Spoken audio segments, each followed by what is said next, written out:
ಭಾರತೀಯ ನೌಕಾಪಡೆಯನ್ನ ಬಲಗೊಳಿಸಲು ಮುಂದಾಗ್ತಾ ಇರತಕ್ಕಂತಹ ಭಾರತ ಸರ್ಕಾರ ಫ್ರಾನ್ಸ್ ದೇಶದಿಂದ ರಫೇಲ್ ಮರೀನ್ ಜೆಟ್ ಯುದ್ಧ ವಿಮಾನಗಳನ್ನು ಖರೀದಿ ಮಾಡಲು ಮುಂದಾಗ್ತಾ ಇದೆ. ಅಂದಹಾಗೆ ಈ ವಿಮಾನಗಳು ವಿಶ್ವದ ಅತ್ಯಂತ ಶಕ್ತಿಶಾಲಿ ನೌಕಾಪಡೆಗಳಾಗಿದ್ದು ಸದ್ಯ ಫ್ರೆಂಚ್ ನೌಕಾಪಡೆಯಲ್ಲಷ್ಟೇ ಈ ಯುದ್ಧ ವಿಮಾನಗಳನ್ನು ಬಳಕೆ ಮಾಡಿಕೊಳ್ಳಲಾಗ್ತಾ ಇದೆ. ಇದೀಗ ಭಾರತವು ಕೂಡ ಈ ಶಕ್ತಿಶಾಲಿ ನೌಕಾಪಡೆಯ ವಿಮಾನಗಳನ್ನು ಖರೀದಿಸಲು ಮುಂದಾಗ್ತಾ ಇದ್ದು ಬರೋಬ್ಬರಿ 63,000 ಕೋಟಿ ರಫೇಲ್ ಒಪ್ಪಂದಕ್ಕೆ ಎರಡೂ ದೇಶಗಳು ಕೂಡ ಸಹಿ ಹಾಕಿವೆ. ಹೌದು, 22 ಸಿಂಗಲ್ ಸೀಟರ್ ಜೆಟ್ ವಿಮಾನಗಳು ಮತ್ತು 2 ಆಸನಗಳ ಫೋರ್ಜೆಟ್ ವಿಮಾನಗಳನ್ನು ಭಾರತೀಯ ನೌಕಾಪಡೆಗಾಗಿ ಭಾರತ ಖರೀದಿ ಮಾಡ್ತಾ ಇದೆ.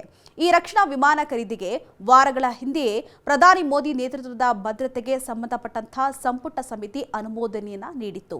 ಇದೀಗ ಸಹಿ ಕೂಡ ಹಾಕಲಾಗಿದೆ. ಸದ್ಯ ಭಾರತ 26 ರಫೇಲ್ ಯುದ್ಧ ವಿಮಾನಗಳನ್ನು ಖರೀದಿ ಮಾಡ್ತಾ ಇದ್ದು ಅದರಲ್ಲಿ ಸದ್ಯ ಯುದ್ಧಕ್ಕೆ ಸಿದ್ಧವಾಗಿರ್ತಕ್ಕಂತಹ ವಿಮಾನಗಳನ್ನು ಹಂತ ಹಂತವಾಗಿ ಭಾರತಕ್ಕೆ ಕಳುಹಿಸಲು ಫ್ರಾನ್ಸ್ ದೇಶ ಮುಂದಾಗ್ತಾ ಇದೆ. ಇನ್ನು 2031ರ ವೇಳೆಗೆ ಎಲ್ಲಾ 26 ಜೆಟ್ ವಿಮಾನಗಳನ್ನು ಭಾರತಕ್ಕೆ ಹಸ್ತಾಂತರಿಸಲಾಗುತ್ತಂತೆ.